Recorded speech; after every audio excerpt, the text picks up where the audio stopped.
you look around, I talked about this with Greg, who are you worried about here? I mean, among the top teams in the AFC, the Denver, the Colts, I mean, Jesus, the Jags, are you kidding me? Like, I know that each of them has some strong elements to them, but are any of those teams that you're going to be like, oh my God, you can't go in there and beat those guys? Absolutely not. I'm still, maybe if it's just what you think of them because of historically who they've been, I'm still looking at KC and Buffalo and Baltimore as teams that are like, are they ever going to turn back into themselves and be the guys that you're actually like worried about? And you'll see it now because that's what you got coming up.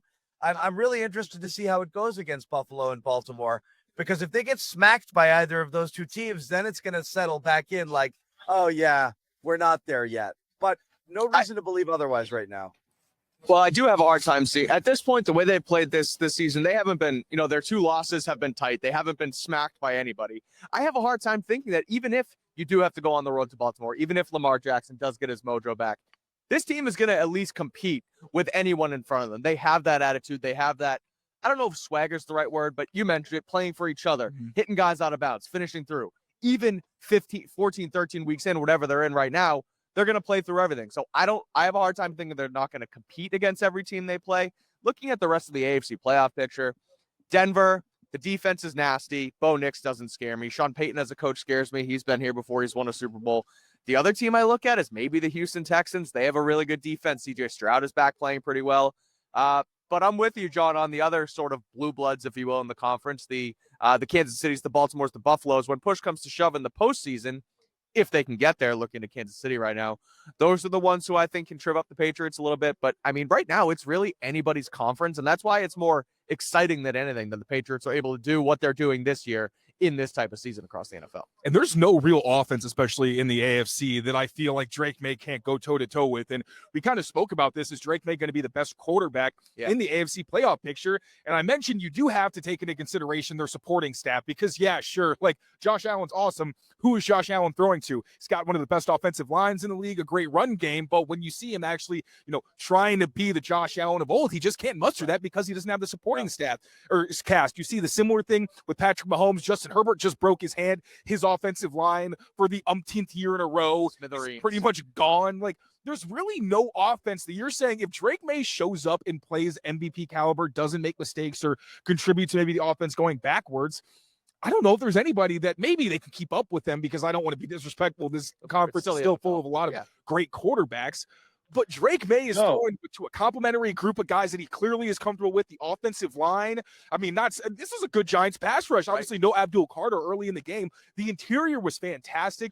Morgan Moses didn't look like he gave up any significant pressures against mostly Brian Burns. They played on both edges, I know. But Morgan Moses was good. Vidarian Lowe, was great. After the game, he said he settled in, but he played a good game. Oh my God, Vidarian Lowe can play some solid football. It's almost like you're able to grow behind the scenes and play well. We don't have a torn labrum in your right shoulder, but sarcasm aside, it's just this is such a complimentary offense. And speaking of complimentary, it's not just the offense. The defense is playing lights out. Every week they're kind of waiting for them to get exposed. And obviously this was probably not the team that's going to do it, but they play hard, physical, disciplined football. Obviously some things to work on. And you get a punt return touchdown. Marcus Jones is second of the year. And also the second game where he had multiple impactful returns, a really solid one. So this isn't a team where you say, hey, if you shut the Patriots offense down, you're good. If, you put up points on their defense, you're okay. No, they take pride in every phase of the game. Mike Vrabel mentioned how I think the Giants were 6th in kick returns or something like that, and the Patriots are 5th somewhere, and they said we wanted to get to 5th. Like, they take pride in all of this, and that identity is that we are going to be tough across the board. So yeah, when you talk about the playoff race, I'm not really scared of anybody until maybe you start talking about the NFC, and even there, some of their best teams got exposed. Look what happened this weekend. Both the Rams and the Eagles, stumbling, and those are teams that you think are more complete for There's sure. a chance that it's the Chicago Bears and the New England Patriots as the 1 seeds in each conference, which would be a passing game that actually is kind of struggling. Like, their pass game hasn't been great, and they're finding ways to win and play complementary. Ben Johnson today said they're winning in spite of their passing game, which is Oh my God, that's a wake-up call. Yeah. I know. And for those people out there wondering, yes, this year is Taylor Kyles is going to settle all family business. And anybody he said nice things about last year, and everyone's like, dude, they suck. He's going to be there for you. He's going to be there for It's crazy what coaching can do, huh? Maybe I'm not so stupid after all. Whatever. You like the Mayo hire. Yeah. God, that was bad. No, I'll take my L there. I'll take my L. That was. Let's not talk about that. We don't need to. No. That's fine. We do want to let you all know about our sponsor over here on the Patriots Postgame Show, and that is, of course, our pals over at Prize Picks, the #1 daily fantasy sports app in all of North America. You see that offer on the screen, and it's pretty easy. Pick more, pick less. It's that easy to get in on the action. You download the Prize Picks app, use code CLNS, get 50 in your lineups when you play your first $5 lineup.